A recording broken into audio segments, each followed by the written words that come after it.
Saudara, terima kasih Anda kembali di Kompas Siang. Satgas Pangan Polri menggelar sidak menindaklanjuti maraknya temuan beras premium oplosan. Sidak dilakukan di sejumlah pasar dan gudang penyimpanan beras untuk memastikan beras yang dijual ke pasaran bukan beras oplosan. Kepala Satgas Pangan Polri, Brigjen Helvi Assegaf dalam konferensi pers di Bareskrim Polri telah memeriksa lebih dari 200 merek beras premium dan medium yang beredar di masyarakat. Dari penyelidikan yang dilakukan Satgas Pangan, ada 9 merek beras premium dan medium yang diuji laboratorium. Hasilnya, 5 merek dinyatakan tak sesuai standar mutu. Dari hasil penyelidikan, ada 3 produsen yang menjual 5 merek beras premium tersebut, yaitu PT PIM dengan merek Sania, PT FS dengan merek Setra Ramos merah dan biru, Setra Ramos Pulen, serta Toko SY dengan merek Jelita dan Anak Kembar. 5 merek yang sudah ada hasilnya, yaitu beras premium yang tidak memenuhi standar mutu. Sehingga kita lanjutkan untuk membuat laporan polisi tersebut dan melakukan proses penegakan hukum lain terhadap produsen maupun hasil daripada temuan yang telah disampaikan oleh ahli dari laboratorium. Hasil penyidikan sementara ditemukan tidak produsen atas 5 merek tersebut, yaitu merek beras premium. Kemudian penyidik melakukan upaya paksa, yaitu berupa penggeledahan, melakukan penyegelan atau status quo, serta penyitaan di TKP, tempat produksi, gudang, retail, maupun kantor.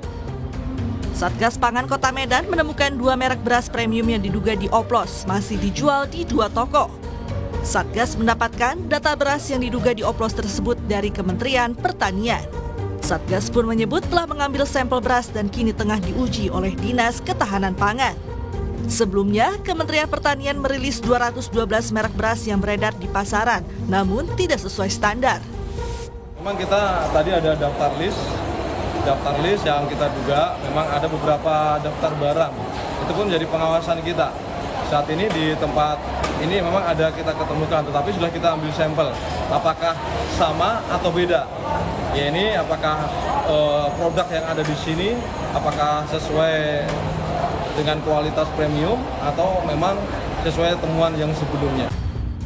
Di Palembang, Sumatera Selatan, beras SPHP memiliki kemasan baru. Hal ini sebagai imbas dugaan pengoplosan beras SPHP yang beredar di masyarakat. Proses distribusi beras SPHP sebelumnya sempat dihentikan selama kurang lebih 3 bulan sejak 30 April 2025. Hal inilah yang diduga menjadi kesempatan pihak tak bertanggung jawab melakukan pengoplosan beras SPHP.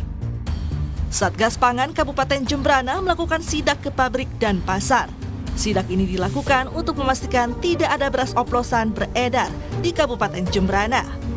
Dari hasil sidak ini, Satgas Pangan mendapati jika beras kualitas buruk yang berada di pabrik itu adalah sisa dari proses pemilahan beras oleh mesin yang seharusnya tidak untuk dioplos. Beras kualitas buruk itu, menurut pemilik pabrik, biasanya dibeli warga untuk tepung beras, tumpeng, dan pakan ternak. Untuk beras oplosan tidak ada, jadi merek-merek yang disinyalir juga tidak ada di Jembrana, dan beras lokal Jembrana juga tidak ada yang dioplos. Setiap hari ya. yang pecah itu. Ya. Itu biasanya dipakai apa tuh? Dijual untuk ada yang untuk tepung beras, ada yang untuk bikin tumpeng gitu. Macam-macam lah Pak, kadang bisa dikasih pakan juga. Sidak beras oplosan yang dilakukan Satgas Pangan ini tidak hanya dilakukan di pabrik, tapi juga di pasar. Di sejumlah pasar, Satgas Pangan tidak menemukan adanya merek beras oplosan seperti yang diberitakan. Bahkan, Satgas Pangan juga tidak mendapati adanya pengoplosan beras oleh pedagang di pasar. Tim Liputan, Kompas TV.